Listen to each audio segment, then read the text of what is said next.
জয় মধুসূদন এমজে কিচেনে সকল বন্ধুদের স্বাগত জানাচ্ছি। আজকে আমার রেসিপি হবে ফুলকপি আর মটর দিয়ে।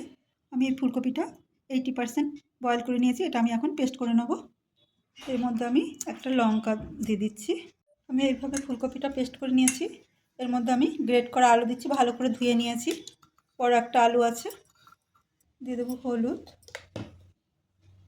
দিয়ে দেবো 1/2 চামচ মতন লবণ, আর দেবো হচ্ছে বেসন। এটা দিয়ে আমি ভালো করে মাখিয়ে নেব। ভালো করে মেখে নিয়েছি। এরপর এর মধ্যে দিয়ে দিচ্ছি ধনেপাতা কুচি। এগুলো আমি ভালো করে মাখিয়ে নেব। এটা একটা নরম ব্যাটার করে রেখে দিলাম। এটা সাইডে রেখে আমি একটা মশলা করতে যাব। দিয়ে দিচ্ছি সামান্য সরষের তেল, পেঁয়াজ। এটা একটু ভেজে নরম করে নেব। পেঁয়াজটা যাতে নরম হয় তার জন্য আমি দিয়ে দিচ্ছি সামান্য লবণ।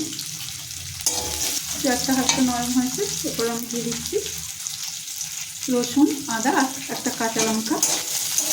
এর মধ্যে দিয়ে দিচ্ছি গোলমরিচ। মশলাটা লো ফ্লেমে করছি। এরপর দিয়ে দিচ্ছি 1 চামচ মতন ধনে গুঁড়ো আর একটু হলুদ,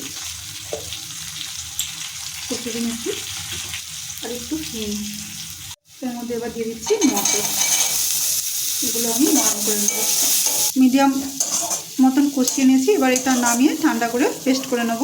আমি ওই কড়াতে সামান্য একটু তেল দিচ্ছি, বেশি না, 1 চামচের মতন।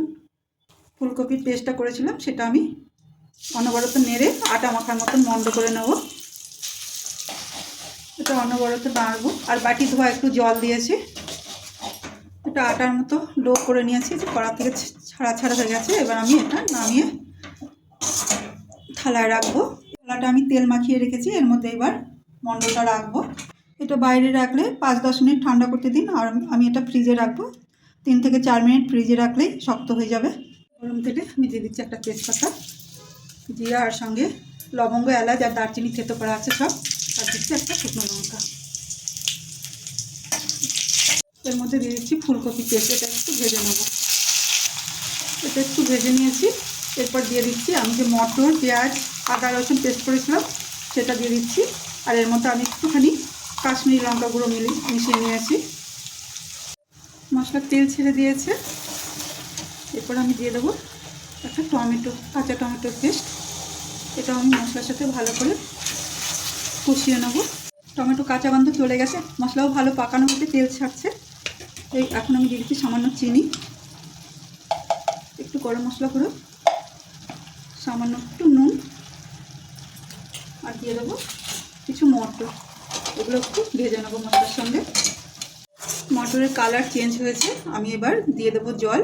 আর জল দেওয়ার পরে বাকিটা ফুটাবো আর মটরটাকে সেদ্ধ হতে দেবো। আমি 4 পাশ কেটে নিয়েছি। এবার আমি মাছ বরাবর কেটে নেব।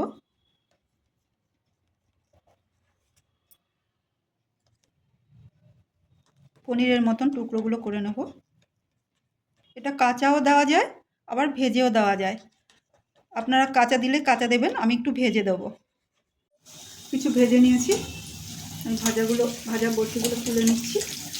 এগুলো আমি এপাশে পনিরের মধ্যে দিয়ে দিচ্ছি। এগুলো তেল ছেড়ে দিয়েছে, তাই এখন দিয়ে দিলাম। আর দুটো কাঁচা বরফিও দিয়ে দিচ্ছি। সবজি হয়ে গেছে। আমি শেষে দিয়ে দিচ্ছি একটু ধনেপাতা কুচি। এটা দিয়ে একটু নেড়েই আমি একটু ঢাকা দিয়ে নামিয়ে সার্ভ করব। রান্নার পর এরকম লুক এসছে। এবার আমি সবজিটা তুলে সার্ভ করব। আজকের রেসিপিটা বন্ধুরা যদি ভালো লাগে লাইক করুন, কমেন্ট করুন, সাবস্ক্রাইব করে সর্বদা আমার পাশে থাকুন। সবাই ভালো থাকুন, সুস্থ থাকুন।